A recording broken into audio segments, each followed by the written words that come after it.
What's going on, guys? This is Mouth of the Mark. I'm Matthew Talon. That's Daniel John Schaefer. We are here and we are back with a week in wrestling. Now, it's not going to be our usual week in wrestling. We've made an executive decision, as they call it, and we're just going to cover the live shows. Basically, WWE's premiere show. We're going to cover Monday Night Raw, and we're going to cover WWE NXT. Because let's face it, if you're watching SmackDown, whatever. If you're watching main event, whatever. TNA, let's not even talk about TNA. Oh And my God. How yeah, bad see, is it though, dude? I mean, and that's the thing too. Like, I really want, we call the show Mouth of the Mark, and we've got all these, the symbols or whatever, and in our logo, and it's like, dude, I really want to cover these things, but like, I honestly cannot force myself to watch, the TNA stuff and like take notes. I can't do it. It's so poorly written. It's so bad, and I mean, and that's saying a lot considering that I sit through these Raws and watch all of them. You know what I'm saying? So like, this is it's people say it's an upswing for wrestling, but really it's an upswing for the E right now. It's not really an upswing for wrestling because pro wrestling itself is looking kind of bleak. Destination America has finally told them they're not going to renew. They don't have any kind of TV deal. They're probably not going to get one at all. They're probably just going to go to an online format and then just keep their UK deal. So that'll be kind of weird. I really hope Lucha Underground gets a second season because that is a show that I would love to cover here on the show on a weekly basis and break that down because to me that's the second best wrestling TV show out there behind NXT. I don't really get a chance. I don't get Access TV, so I don't get a chance to watch New Japan. I do watch some stuff on YouTube, but I think the full shows they put on YouTube are like 2 years behind. So sorry, I can't really help out on that one either. I enjoy the shows, but I'm like 2 years too late to do a review on them. yeah, and I thought that New Japan was only 1 year behind. That they're I think playing on weekly to YouTube catch though, up. it's 2 years behind. Like, cause they have full shows on YouTube, but I'm pretty positive they're from 2013. Oh, okay. Well, that makes more sense. I know this a year back, and then they were going to work their way forward to get up to current television. But I mean, as better wrestling comes, because I mean, we don't want to do boring wrestling for you guys. We strut through here with boring Raws, and we put that up. But Yeah, we don't want to put bad wrestling reviews up because you guys aren't going to want to watch bad wrestling reviews if you're not going to watch bad wrestling. right. Like, we want to put up stuff that you guys are interested Yeah, in I hearing mean, I opinions. mean, and like we're smart enough, Marks, to know that we all, I'd say the majority of the people that would even look up, a webcast like this on YouTube are born and bred E guys anyway. You might like Ring of Honor, you might be even diehard Marks, worse, harder than we are. But let's all be real here. If there was no WWE, you wouldn't have been into it in the first place. So that's why we'll cover the crappy Raws as opposed to the crappy Impact Wrestlings or the crappy Ring of Honor episode where it looks like they did it in your best friend's garage from 1998. It's so weird that like I feel like you can shoot better on an iPhone than the production that they get from Ring of Honor on their TV shows. Man, it's insane, especially considering they have a TV company that owns them. Like, how it's beyond belief, man. It's beyond belief. It certainly you would think that they would have a better production value since they have a TV deal, but it just goes to show how much of the little things WWE has done for so long that as a production value and as a fan we really take for granted and we expect every wrestling production to have it, but really it's the investment, that like there's a big investment in that kind of stuff, and the proof is in the pudding because what is it? Is it Sinclair that owns Ring of Honor? What is Yeah, that them? I mean, Sinclair's already come out and said that they're not going to invest an assload of money in a wrestling program because that's not their thing, you know. So yeah, but it, that's the it thing. just They goes don't to really show. have a thing though. Like, it's not like they have some huge hit TV show. It's like the most over thing that you have in your company is Ring of Honor. And I know I used a wrestling term there, but like the most popular thing that you have in your company is Ring of Honor. More people know that than any of the other TV shows that you have, except for like maybe Ghost Hunters or it's not Ghost Hunters, but it's like one of those other random spinoffs. You know what I mean? Ghost Like, Adventures. yeah, like that kind of thing. Like, so I don't know. Come Maybe out that's and fight me, Ghost. yeah. But anyway, on to the task at hand: a week in wrestling. That's right. Let's get it started with Monday Night Raw. And Daniel, since you did such a good job last time with Monday Night Raw, we'll let you do it again until they yell at us and tell you to shut up, and then I'll have to laugh at you, and then I I'll don't have know. I to don't know if I oblige. like gaining all this responsibility here. It's not the smartest idea to put the responsibility on the heel every week. But you know what? I'll cleverly take it, and I'll just let my maniacal plan start brewing from here. But yeah, okay. So Raw on Monday kicked off with a Rollins, like video package, which was pretty short and sweet. But the Authority opened up Raw like in the live venue.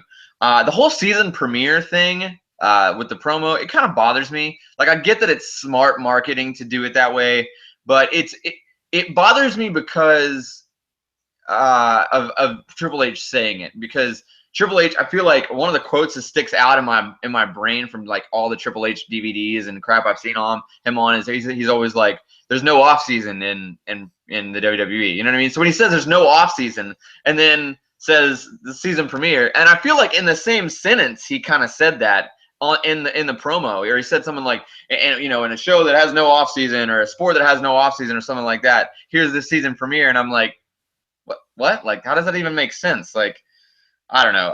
But if anybody ever thought that they were a tweener or tweeners and not like full blown baby faces, after Triple H and Stephanie danced in the ring with New Day, they are full blown baby face right now. Like there's no tweener there. Triple H and Stephanie have a.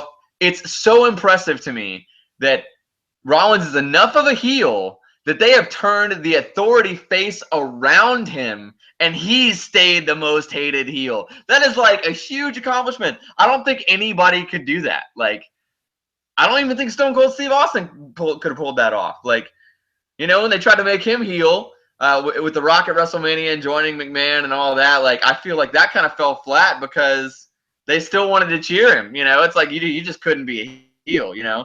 But yeah, I mean, what do you think about that opening segment, man?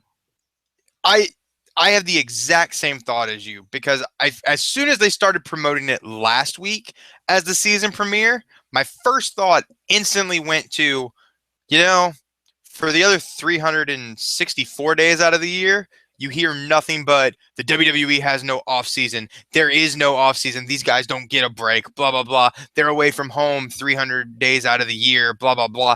Like you hear all of that for 364 days, except for on Monday. Then you hear Yeah.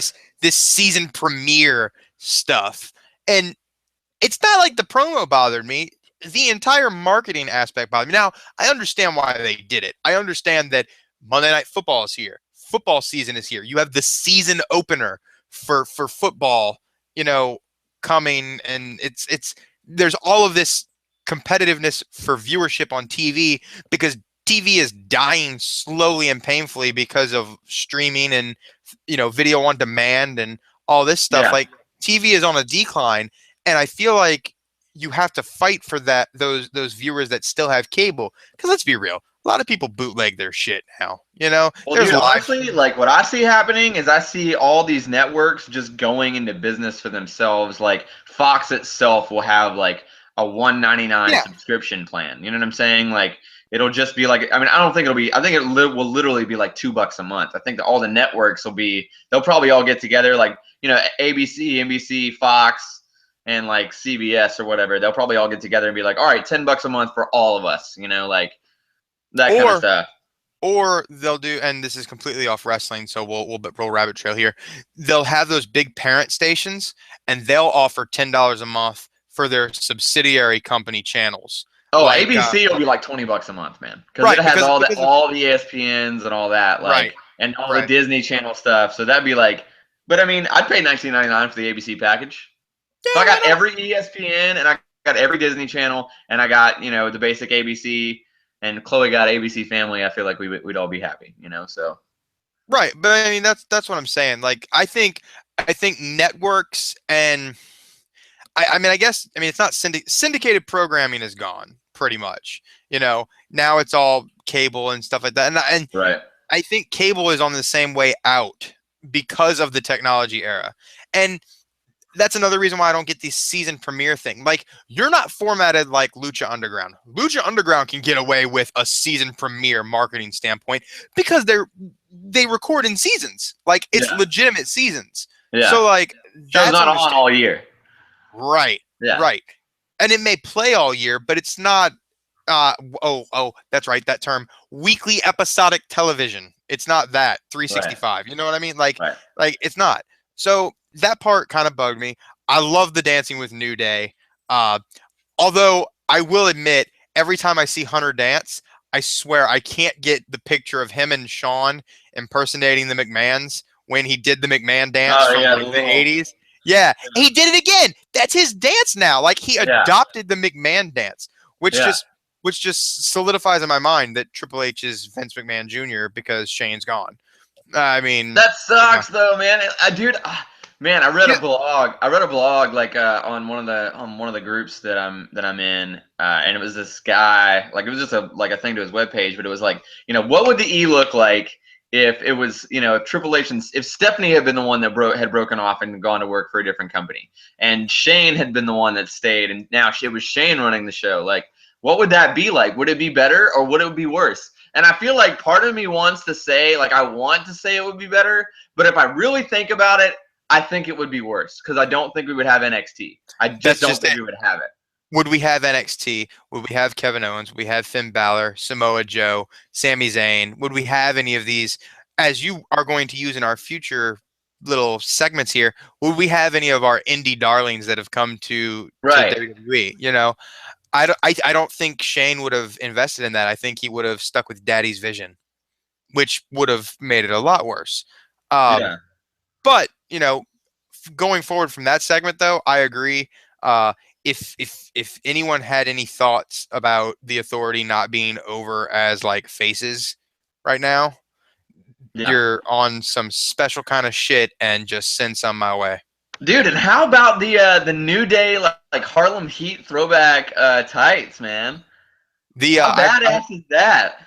I I uh, I saw a term that called it Nightmare Stardust theme trousers. I was like, yeah, those are cool though. I gotta admit, New Day is the highlight of Monday Night Raw. And if Dude, they reminded me, dude, honestly, those tights straight up, I thought it was like Harlem Heat 1995. Like, what is happening? on top of that, not just on Monday Night Raw, go watch all of the like exclusives that they do. They're they're exclusive with Team Bad. I laughed my ass off at Yeah, that. that was good. But the one, dude, that first one that you shared, that was like, it was just Booty. every team, booty, like word association, and then like, I'll be oh the my best. god, oh my dude, that was the best video. That's the best like YouTube video I've ever seen in my life, ever in my life. It was hilarious. It was amazing. And while we're riding the New Day high, I would like to encourage all of you, if you do not have the WWE Network, just spend the $10 this month because the New Day Table for Three Awesome. is It was great. awesome. Yeah. So good. There were a It's couple awkward moments where I was like, this doesn't feel like it should be on TV. But then other than that, I was like, it's all right. It's pretty good. I'm a sucker for that backstage, like real life stuff, like get behind the character. I'm a sucker for that stuff, man. Yeah, Like, yeah, no, me too. But I feel like even still, it was like in real life that would have been awkward. Like, you know what I mean? Like, but that's what's great about it. Like, who gives a shit? So, but moving forward, task at hand here, Monday Night Raw. right. Yeah, all right. So moving forward, we had the New Day versus the Primetime Players, which is the rematch. I thought the match was good. I thought Titus had really, really good fire.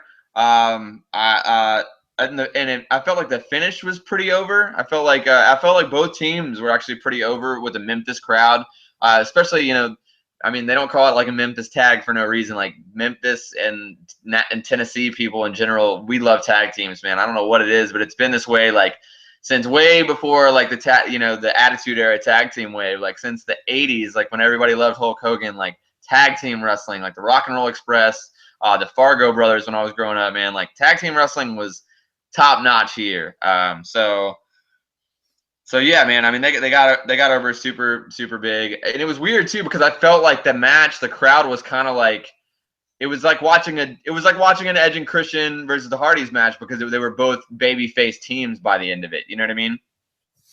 Yeah, and I think that New Day does a very good job of blurring the line.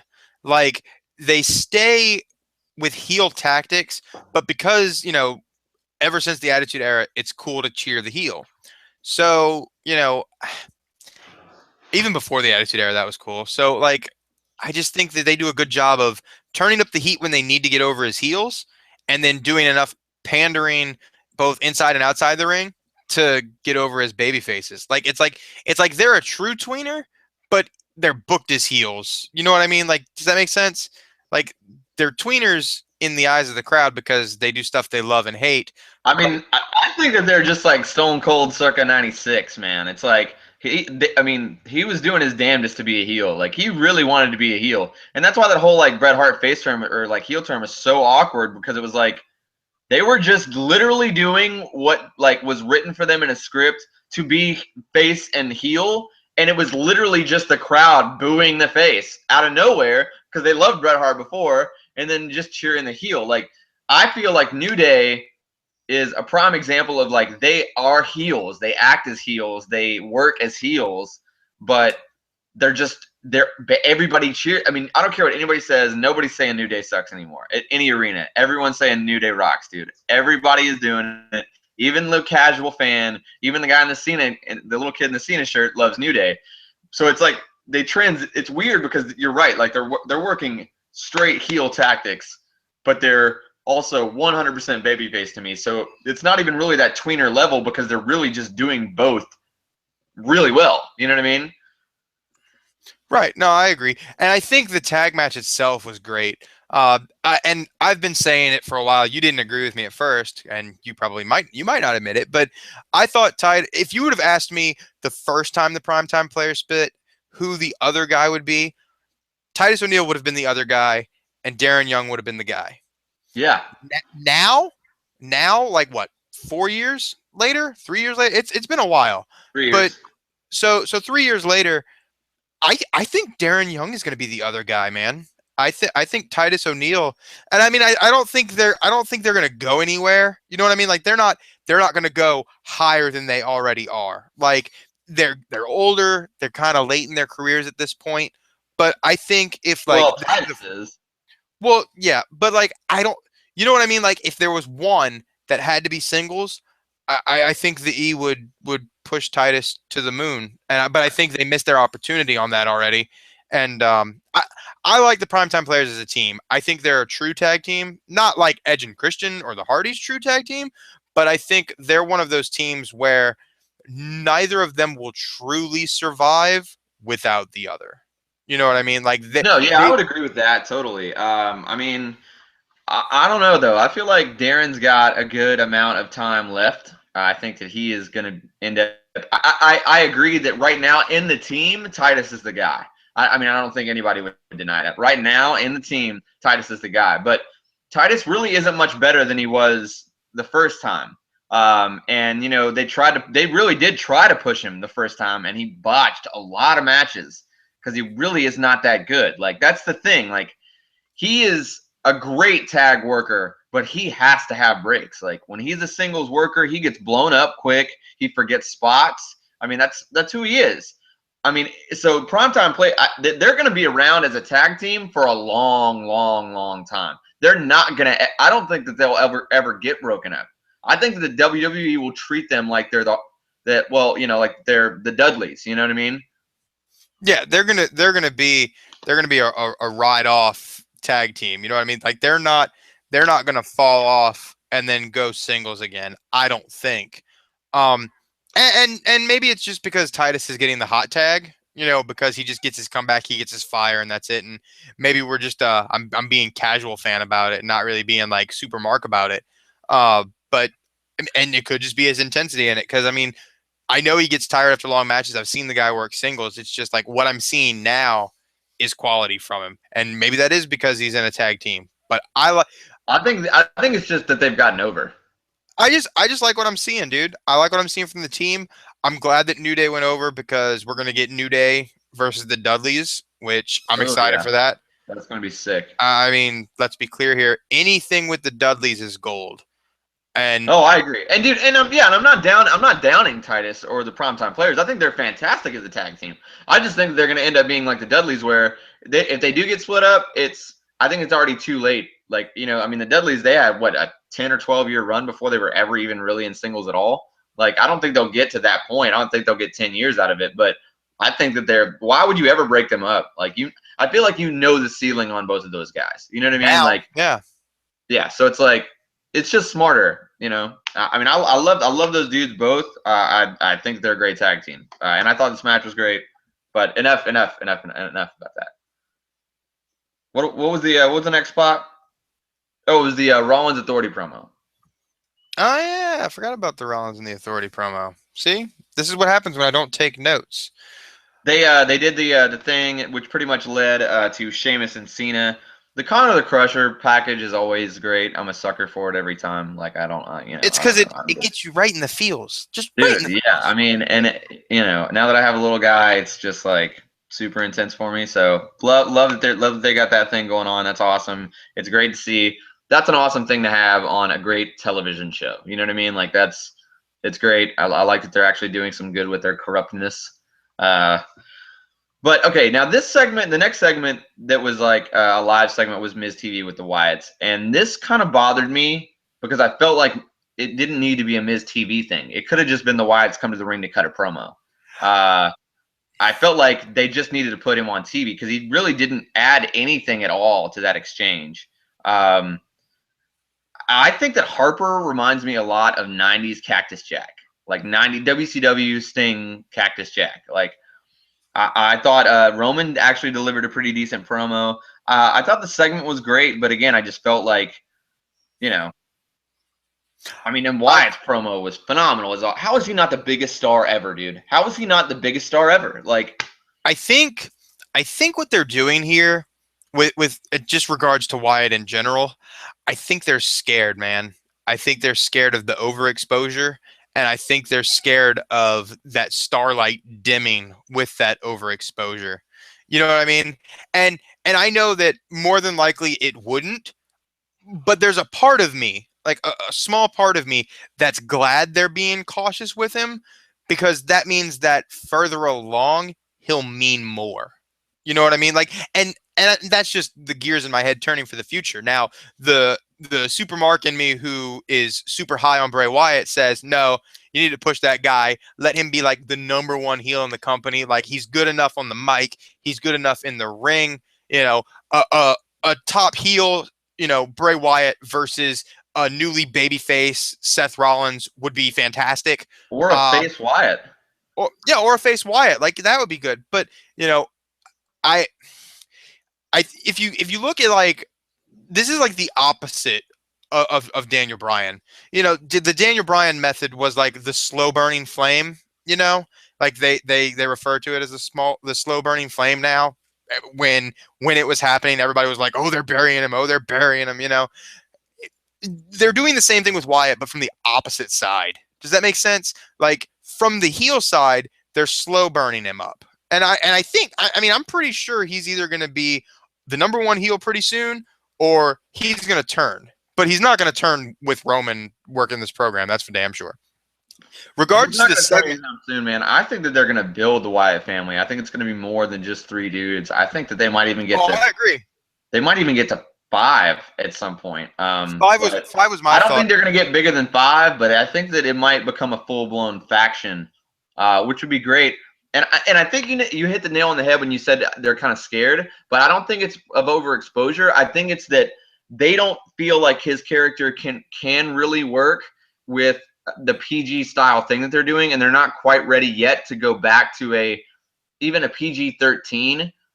They're not ready to do that yet, and so that's why I think that they're showing him less. They're like, all right, well, let's keep him a star. Let's keep him, if he's working well, let's keep him doing it. But we're not quite ready because I mean, dude, I'm not saying that I want it to be Attitude Era or that I want it to be PG-13 right now, but I think that if it was, it would be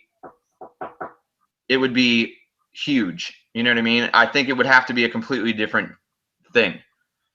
Yeah, no, Wyatt would be a million times more as far as creatively. He'd have more creative freedom and more liberties with his promos if he was in a different era. I'm not saying, I agree with that.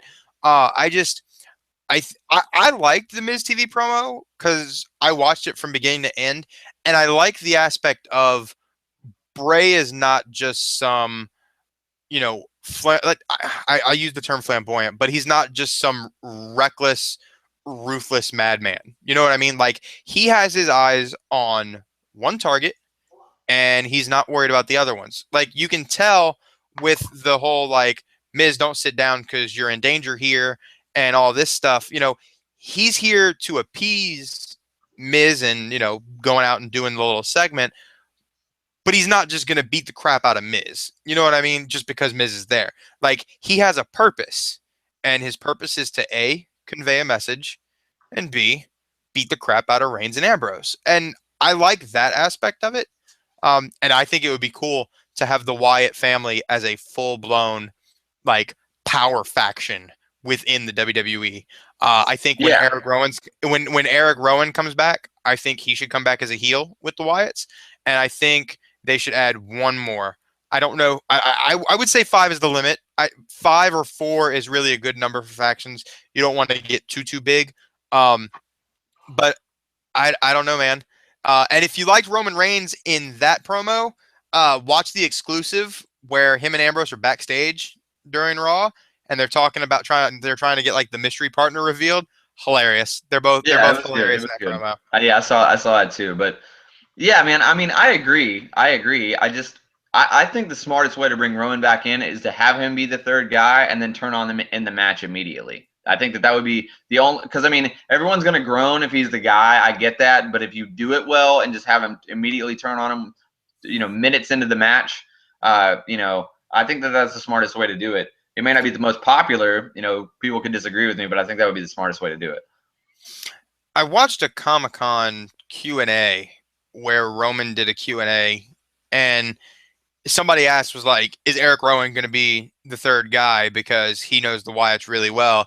And Roman's face was like, he's been on the receiving end of this fist too many times, just kind of like selling the Superman punch.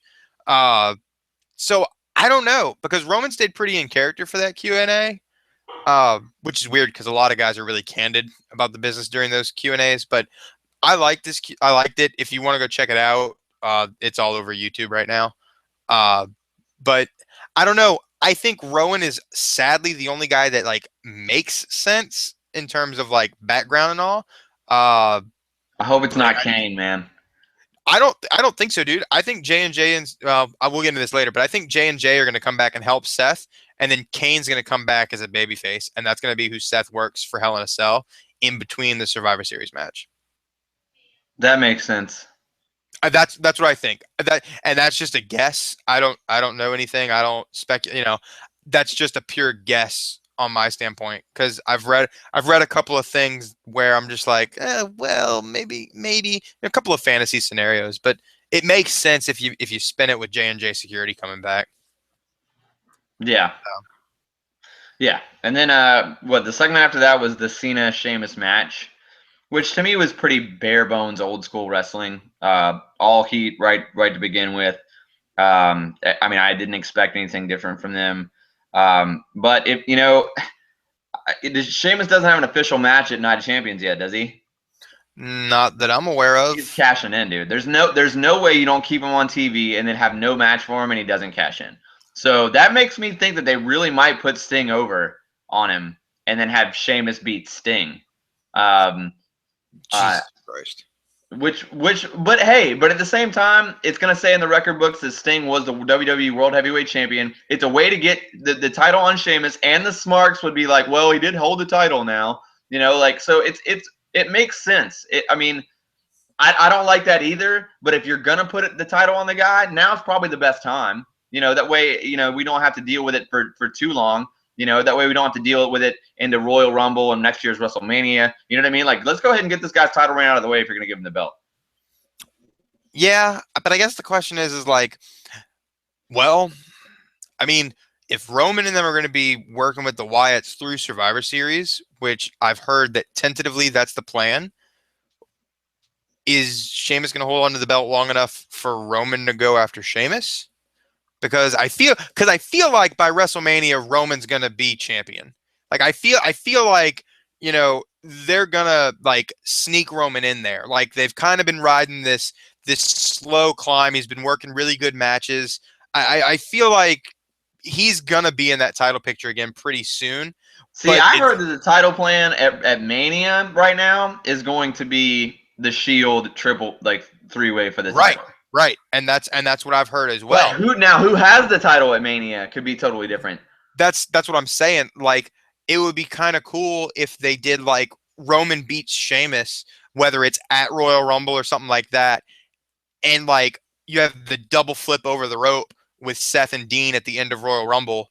They have a match at No Way, or I say No Way Out, but it's whatever pay-per-view is in between. Elimination Chamber it used to be, now it's something else. Uh, but you have a match there that ends in like a draw or a false finish, and then that leads to the Shield triple threat at Mania. Like I'd be cool with that. Um, even if like Seth wins the Rumble, but Ambrose challenges him at the next pay per view and Yeah. Ambrose wins, getting the three of them in. And I'm even okay with Seth winning the triple threat. Like I'm okay with that. I'm okay with any of those three. Oh, dude, if Seth doesn't have the title at Mania,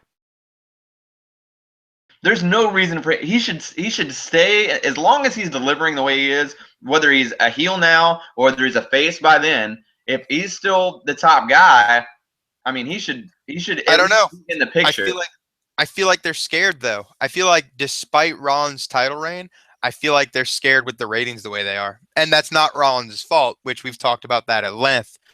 Um, but I don't know. Of course, we're getting into fantasy booking now, but I don't know if Sheamus is going to cash in. I it kind of goes against their MO because most of the time they like to make you forget about the guy who's got the briefcase, give him a nice long losing streak, and then bada bing, bada boom, he cashes in. Yeah, Uh, as corny and PG as that sounded, but that's usually their right. MO. Yeah, but I mean, I mean, if Sheamus doesn't have a match, then there's no sense in like why would you have had him on TV this whole time to not do anything with him? There's no way. Maybe he cashes in and loses. Like that's a good possibility too. But if he does not have a match booked at Night of Champions, which he doesn't, I mean, the show's on Sunday, he's gonna cash in. He's going to cash in. Yeah, we'll see though, because I'm not fully on board with him cashing in. I don't fully believe it because I'm used to their MO, and maybe that's why. Like maybe that's Yeah, why they'll do it because people are used to that MO. Um, I don't know. We'll see. It would make sense for him to cash in on Sting, which kind of makes me excited that maybe Sting will go over. But I'm also pretty sure Sting is going to do the rub for Seth, which judging by his last Q&A, he has no problem giving people rubs because he realizes that, he's at the tail end. He's in WWE just to say he's been here, blah, blah, blah. So um, yeah, I'm excited. Like I'm excited for the world title match and the U.S. title match because Seth's in it, Sting's in it, and I mean Cena's been putting on 5-star matches ever since he yeah, won the belt. So I mean, let's be real. yeah. No one can deny it. Cena's putting on 5-star matches with that U.S. title, even though Yeah. it's not his right now. And it's funny because I think to an extent the belt made Cena a little more. And as stupid as that sounds with No, Cena's rep, no. I mean, well, but I mean, it was. I think it was both. I mean, I think that the title helped him for sure, but it was really just a door for him to do like the open challenge and things like that right, really, really put that's him what I'm over. saying. But I mean, he definitely made that title way more. I Oh, mean, yeah, yeah, for sure. But yeah, I mean, so yeah, I mean, the Sheamus Cena match was decent. I gave it a C. And then that moved pretty much straight. Well, there was a Nikki video package, which production was great on it. Don't really care about Nikki, but the production for the video was good. And then that led us to the Nikki Charlotte match. I was actually surprised at how good the match was. I felt like Nikki really did her own. I mean, she probably wrestled to the best of her ability ever. And it wasn't a fantastic match, but it was good. I mean, it was a good match. You know, I really didn't think that Nikki would get the record because of how much they promoted it and because they booked this match. I know that you've been calling it from the beginning. But now I kind of get it, and it kind of makes sense that she got it. You know what I mean? Like, so I don't know. I And think it was very over with the crowd too. I mean, this whole thing was very over. The finish was done perfectly. The celebration that led into the swerve. By the time the match was announced for Night of Champions as a rematch, everyone was back into it and everybody cheered. So they wrote that really well. It was delivered really well. I gave that whole segment a B. yeah, I enjoyed it, dude. Uh, can we talk about? I'm not even gonna just be all like, I was right, I was right. I'll take my little woohoo and I'll be done. But let's let's talk about how good that swerve was, because I was legitimately shocked when Charlotte won. Like I thought that if it would have been at Night of Champions, she would have won. But I thought for sure at Raw she was going to lose. When she won, I popped. Like I believed it for a second. You know what I mean? And Yeah. you can ignore my cat climbing, but No, it's totally fun. but but but like I believed it. Like I was like, Yeah. holy shit! Like they stopped her from breaking the record. Okay, and then the music hit, the swerve, and I was like, oh my god, this close. But I just it was perfectly done. The match was good. I agree. It's probably the best Nikki Bella match I've ever seen. Charlotte did great on the main roster. This is a far cry from her true debut, not true debut, but her pre Divas Revolution where she jobbed out to Natalia. Yeah. This is a far cry from that. And I do think that Charlotte is going to win at Night of Champions. I think her losing on Raw guarantees that she will win at Night of Champions. The record's over with. Um, I you know, agree. they've I they've agree. they've erased Mrs. Punk from the E, which, and I don't think that was really their true intention. I just think that you have to understand that the business is always evolving, and there always has to be somebody current to surpass the past because they're booked as superstars.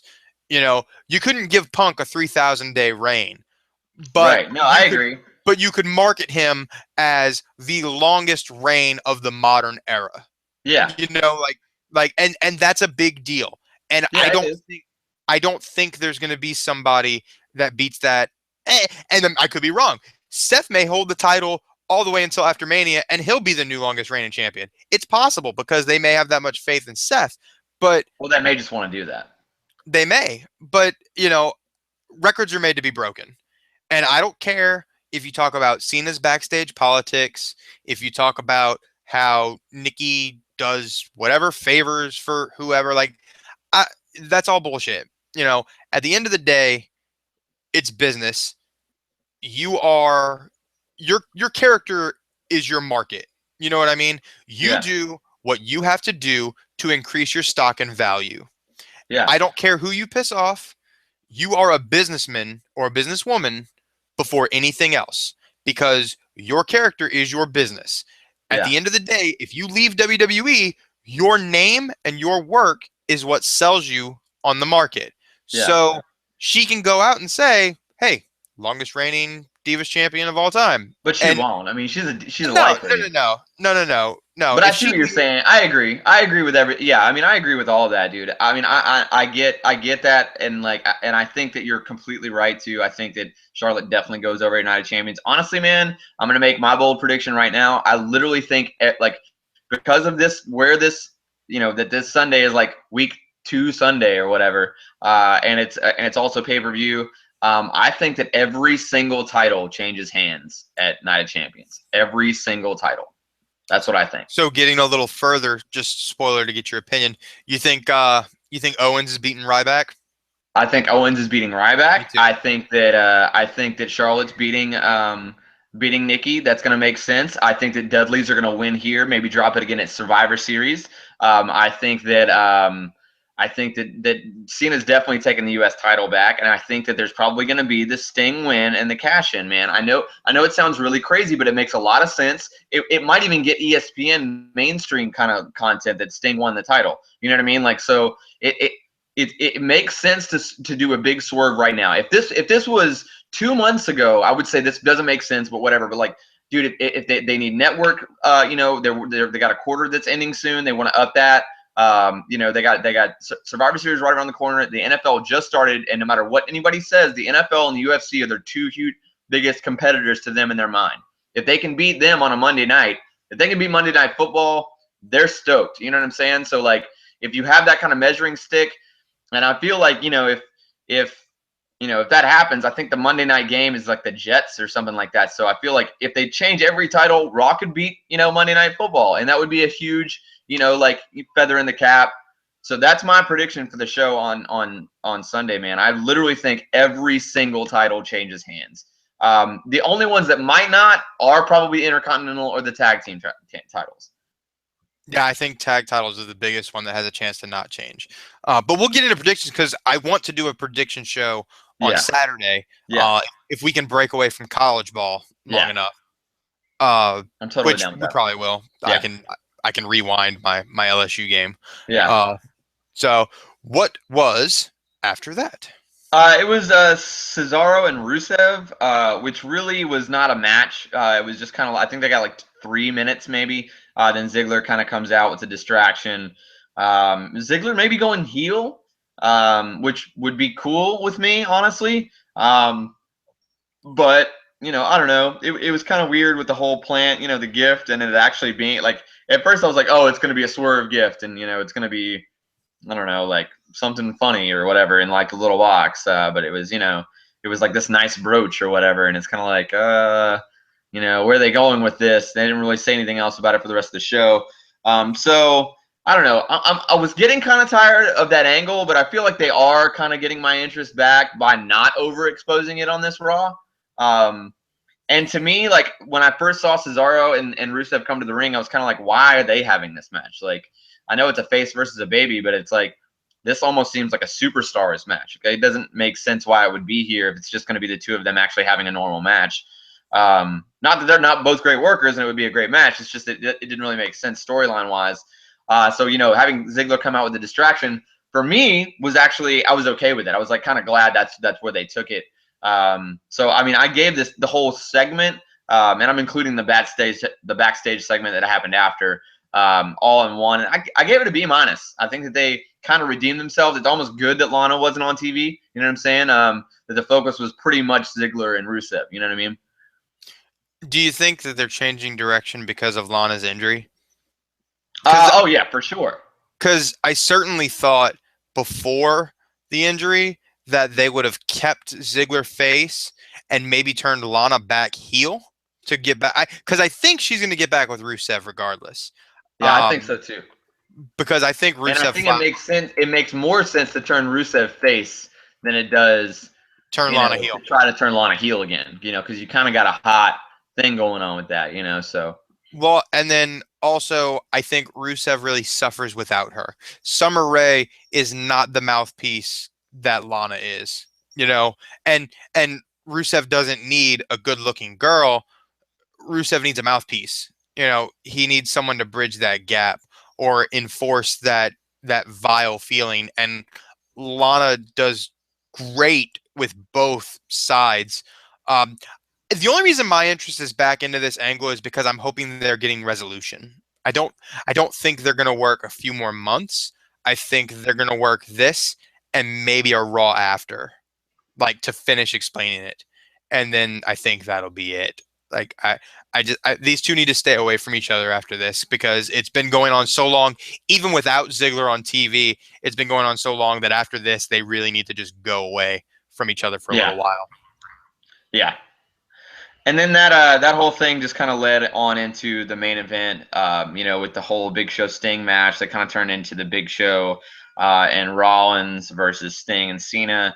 Cena took the heat the entire match. I love the chicken shit tap out. Solid go home Raw. I felt like so overall. I gave that match. The single / tag match a B plus, and I gave the whole show a B minus. I don't want to, dwell too much more on Raw because we got, Thursday Night Football coming up too. So, Right. Yeah, I agree. I'm in agreement with the show rating. I gave it a B minus.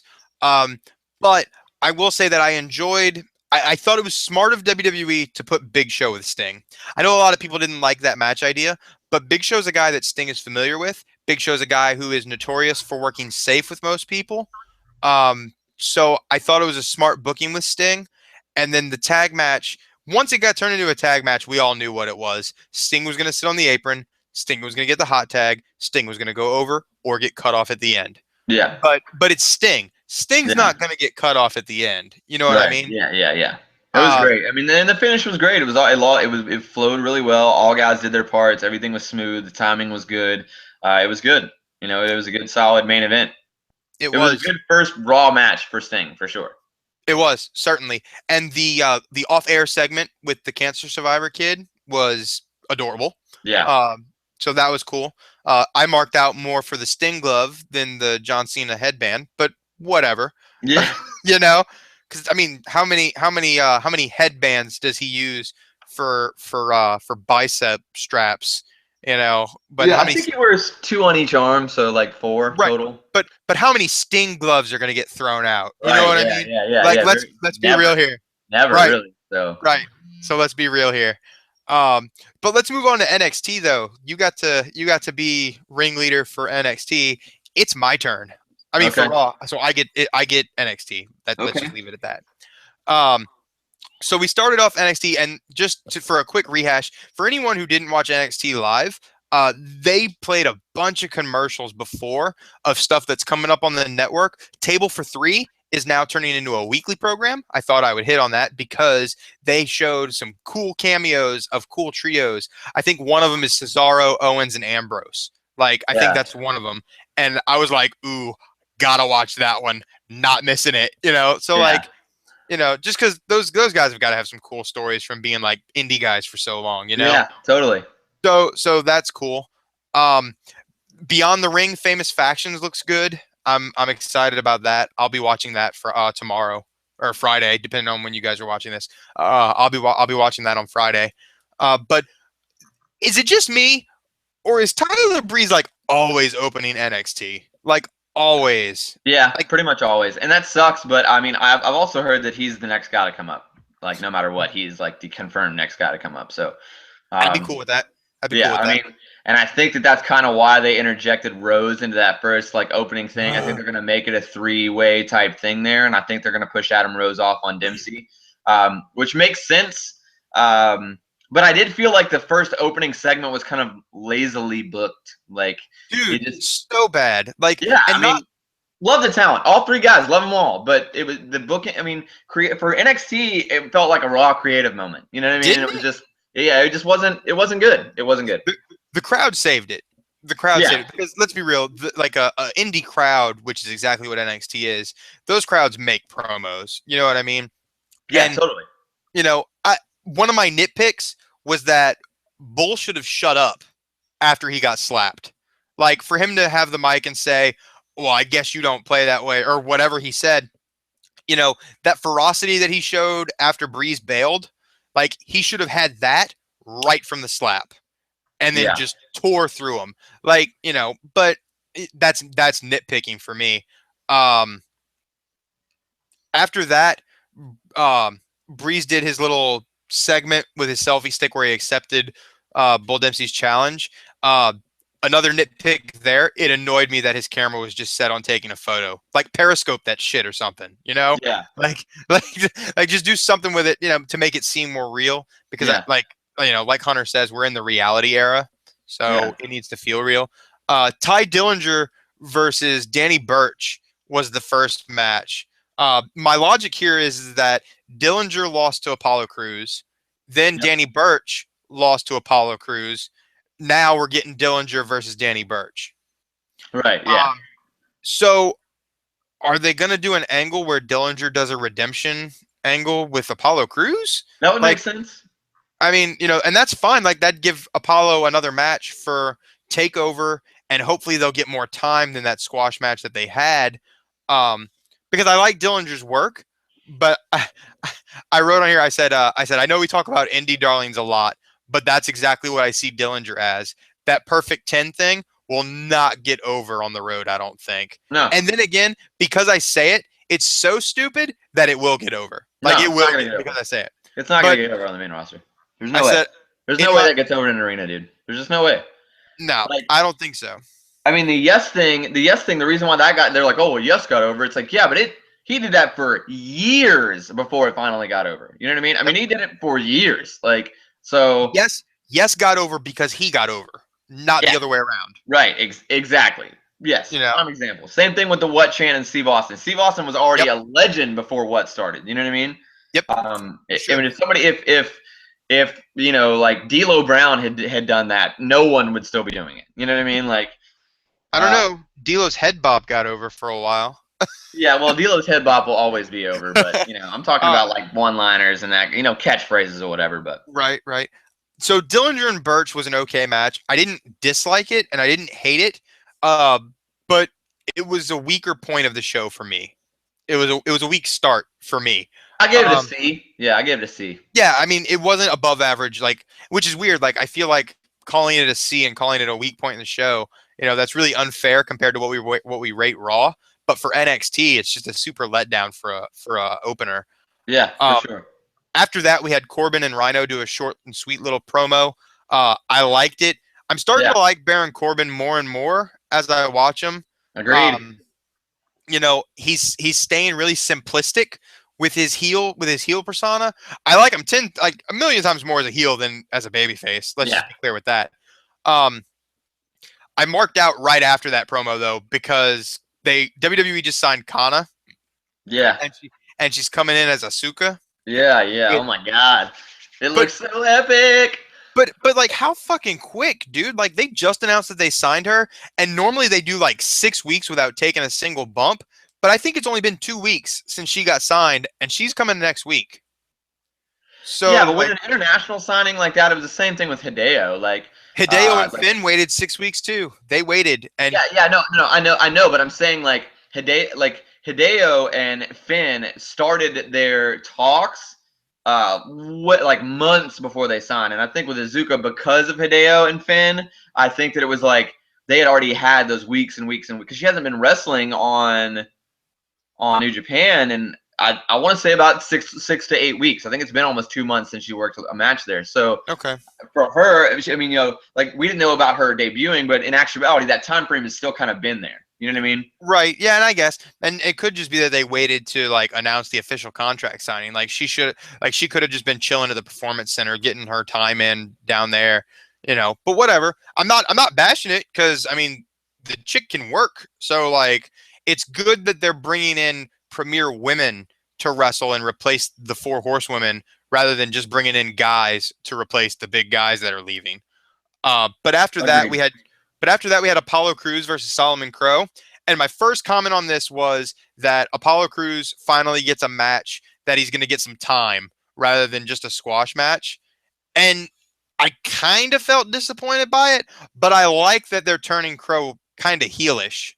Uh, and that was my comment. My comment was, are they going to start with a Crow heel turn because they're booking him against a super over Crews, and not 10 seconds later, he kicked the boot away and then pulled him under the apron and just started beating the crap out of him. And I'm like, yep, heel Crow, cool. Yeah. Um, I love the gorilla press to moonsault. When he does it to a guy the size of Crow, it looks even more impressive. You know, I so don't like that finish at all, dude. I I think it's a super weak finish. I think it's like a mid spot at best. I mean, well, it's I a don't spot, think but it's not a finish. right. I don't think it should be his finish, but I like the spot. Like Yeah, I the like the gorilla spot. press to I like the moonsault spot. is a cool spot. I just feel Um, it's a weak finish. yeah, but I guess it's kind of a mixture for him because he gets to show off his power from his physique and he gets to show off his agility Yeah, and I his get the psychology aerodynamics. behind it. I just still think it's Yeah, weak. You know? yeah. A moonsault finish, like it's Yeah, it's even just as impressive as it is, we're in an era where that's not really the most impressive thing you can do for a finish. Um, but I mean that's nitpicking. Let's be clear: Uha Nation Apollo Crews is a huge signing. He's going to be great. He's going to yeah. make assload of money for this Yeah, company. but he's a slow burn guy, man. Yeah, oh, for And sure. honestly, man, I feel like Crow is a bust. Like, I mean, I know he's an indie darling and everybody loves him, but I just feel like he feels like to me like the preppy high school guy that played football, and then as soon as he graduated, like decided to get into metal and like become a punk kid. You know what I mean? Like, but Is it's like he's a poser, dude. Like I don't feel like I've heard that term in like 15 years, but dude, I just feel like he might not be, dude. He might be the most roughest, toughest punk rock dude ever, and I could just be totally wrong. But he comes across very phony to me. I don't think he's that good in the ring. I mean, I don't think he's a bad worker, but I don't get the hype that was behind him. You know what I'm saying? you, Like, you want me to be completely honest with you? I have not seen a single piece of Solomon Crow work outside of NXT. Didn't know he was an indie darling.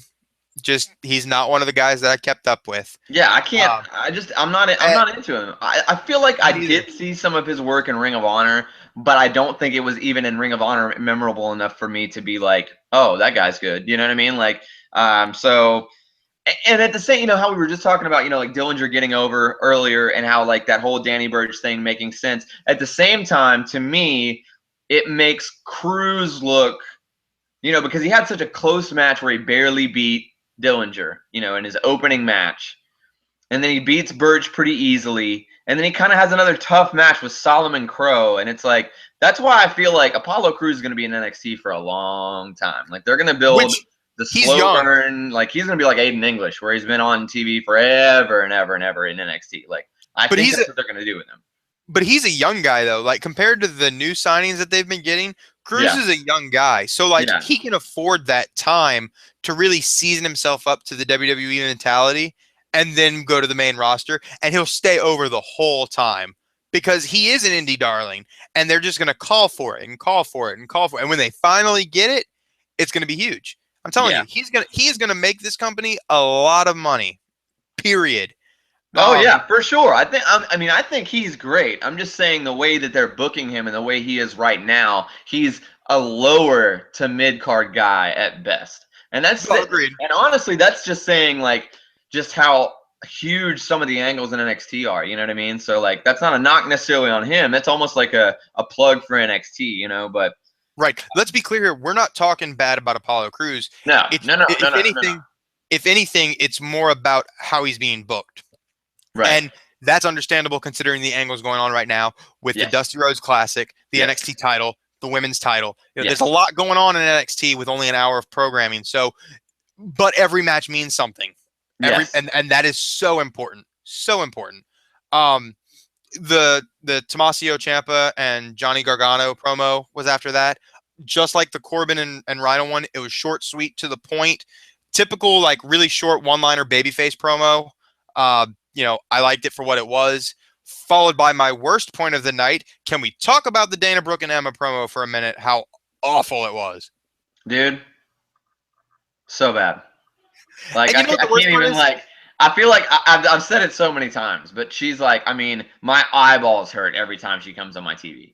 It's like my inside cries hard, and like my eyeballs just can't even process how absolutely garbage she is, dude. Like, I mean it, and honestly, back to the Gargano Ciampa promo, like it was fine, but I do feel like they said their full names like 5 times in the promo, and I was like, all right, guys. I get it. You got to get your plug on TV. Like, good God, we know who you are now. Like, Well, but yeah, the Dana Brooke promo god awful, and Emma even was pretty awkward. And then like the head pat to like the weird remix Rock On dumbass thing that she oh my did. Like, god. who are you? What is this? Like, what are those? Like, That like that entire promo in 30 seconds brought to light every single thing you said last week. yes, I literally sat there and went, "Holy shit. She thinks she's good at this." yeah, dude, Like yes. she She really thinks she's thinks that she's impressive. good. Like and I don't like knocking workers because it takes a lot to do what they do. I haven't done it. I want to do it. Like it's a goal of mine, it's a dream of mine, but I haven't done it. So it's really wrong of me to like it's kind of keyboard warrior-ish for me to judge, but I've watched this product for 20 years. It's been about 20 years. I'll be 25 in 6 days. You know. Uh yeah, it just how do you think you're that good when you're so obviously horrible? Yeah. And this is proof that I'm married to a woman that dyes her hair, because my first comment is, could Dana Brooks extensions look any more fake? Yeah. Oh my like God. So like terrible. like So terrible. Her hair is awful, and that's like unacceptable. That like is unacceptable on a big budget show. right, right. And I've got my wife looking at me like, what are you even doing right now? But seriously, like I had that moment where I was just like, oh my god, she's that's terrible to put on TV. Why Yeah. did you I do mean, that? yeah. It's like you Like, can almost like see like the strip, like you know what I mean, and not it's like, not only ugh. that, but like all the hairpins that were holding it in, you could see on the Yeah. side of it. Like it's like a horribly placed, like you took a black weave on a blonde haired chick. Like Yeah. that's what it looked like. It was bad. But we Pretty got terrible. Sasha, yeah, we got Sasha Banks showing up after that, which was cool. Um they did like a news update with the Dusty Rhodes Classic, and I thought that was kind of cool. Love I thought that. it was, yeah, I like it. I kind of love, kind of hate that the whole classic isn't on NXT live. Like, I hate it because I want to see all these matches. I love it because it means that people in house shows are getting important matches, and Yeah. that's helping the brand out a lot. So, and I also love like the sports update feel to it. Like, if Monday Night Raw could take on something like that, then that would help Raw out a lot during the football season. But I overall I liked it. I put that it was kind of weird at first, but as I watched all of the updates, I was like, okay, this is kind of cool. I'm not gonna lie. After that was the Corbin Rhino versus Gargano and Champa match. Um, I was surprised. I can't say I was surprised because I didn't expect a non NXT team to like be in the finals. You know what I mean? So I wasn't surprised that Gargano and Ciampa lost. I'm glad they got some time in. Rhino made them look good. Even Corbin, to an extent, made them look good. Um, so I think they got some quality time in. I don't know. I enjoyed the match. What'd you think about it? Uh oh, dead air. This isn't good. I'm all alone. I don't like being alone. I need an adult. I need an adult. Well, it seems as though Daniel has frozen on me. So, in light of that, I suppose I'll go ahead and I'll run through the NXT results and we'll get a quick grade from Daniel if he comes back. And there he goes. Uh, so, like I said, Baron Corbin and Rhino went over Johnny Gargano and Tommaso Ciampa, which I thought was a great match. But like Daniel says, I'm a big fan of the indie darlings. I like Gargano. I like Ciampa. I feel like they're quality talent. So uh, I'm sad they lost, but I remain hopeful that they've signed NXT contracts and they're going to be around. Whether they're as a tag team or as singles, I don't know. But I'm excited to see them. We had the Vaudevillains promo with Blake and Murphy after that. Um, the funniest part about that promo was Blake and Murphy trying to pronounce and articulate the word indubitably. If you haven't seen it, go watch it. It's hilarious. It's just a quick little like sarcastically funny like dry laugh kind of thing. But so you have to like dry humor, and I love dry humor. So um, they did the another Nia Jax vignette, which my only note on here was that I wish they would do more than one. You know, they did multiple. They did multiple vignettes for Kevin Owens. They did multiple vignettes for Kenta and some of the others. I wish they would do more than one for Nia Jax.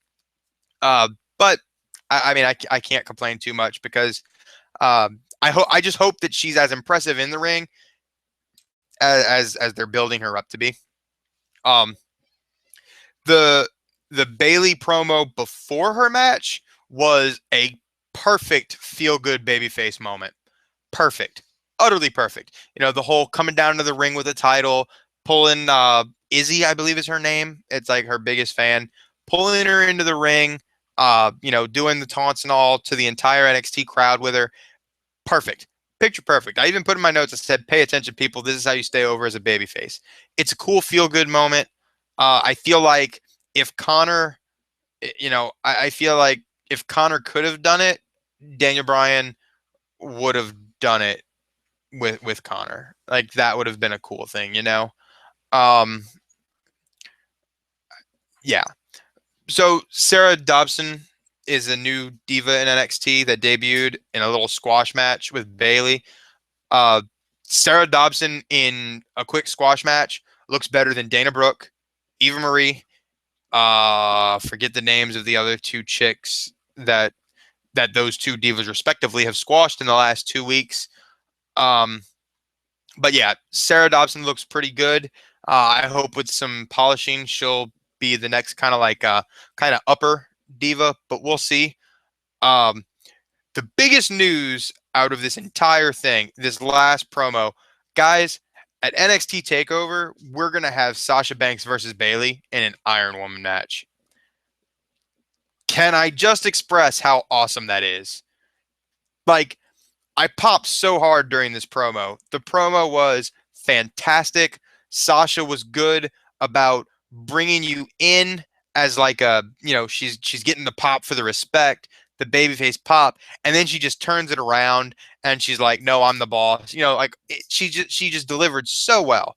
Um, Bailey Bailey sold it perfect. She looked really, not vulnerable, but she didn't look invincible. And I feel like baby faces should never look invincible. I feel like that's one of John Cena's biggest flaws. Um, but Bailey did a great job of looking confident in the end, and that's what matters. Once the match was made, she looked confident. She was ready to go. I feel like this is going to be match of the year. If this does not top their match at the last takeover, I will be very surprised. But it's an Iron Man Iron Woman match. I feel like this is going to surpass their last match. This is going to be the match of the year, and this is going to be the match that everybody talks about when they talk about women's wrestling for a long time. I have high hopes for this match, and I think it's going to be great, guys. Like, Takeover's coming. I know we're a little ways away, but the build for it and all, it's going to be good, guys. Um, it's Thursday now. Monday Night Football is about to start. SmackDown's about to start. We didn't review SmackDown because I know we said last week we were going to review SmackDown. We didn't because there wasn't really anything of note that happened on SmackDown. SmackDown is still that B plus show, and I say B plus, I sound like Hunter talking to Daniel Bryan, but it really just NXT is more of a priority than SmackDown to us, and I feel like a lot of you guys feel the same way. So we'll be sticking to Raw and NXT for the foreseeable future. When things of note happen on like NXT, Ring of Honor, New Japan, when Lucha Underground gets their second season, even if anything happens on Impact, we'll cover it. But it's just it's got to be important enough. You know what I mean? And not just titles changing hands for the sake of changing hands, because it just needs to be like quality stuff. And I know I'm going to get a lot of like, Ring of Honor's got quality material. Ring of Honor's this, Lucha Underground that. And I understand that. But at the same time, um, like Daniel said, at the end of the day, WWE or WCW are the two companies that really brought most of the people our age and most of the marks like us uh, into the fold. So I feel like it would be a disservice to take away from WWE or NXT uh, just to give like Impact like a few minutes. Um, and that's just me. If you guys want NXT, like, I mean, we give y'all NXT, we give y'all Raw. If you guys want Impact, you guys want Ring of Honor, let us know. Uh, we have no problem doing it. The demand has to be there. We don't want to cover something that you guys don't want us to cover. So that's going to be it for this week, guys. Go enjoy, you guys, a good week of football. It's football weekend. Good luck on all your fantasy leagues. He's not here, so I can't rub it in his face, but I kicked Daniel's ass in week 1 in our fantasy league. So I did good there, guys. The heel didn't win. The babyface went over. So you guys have a good week, and we'll see y'all next week when we cover Monday Night Raw and NXT. Peace. Because Daniel's not here.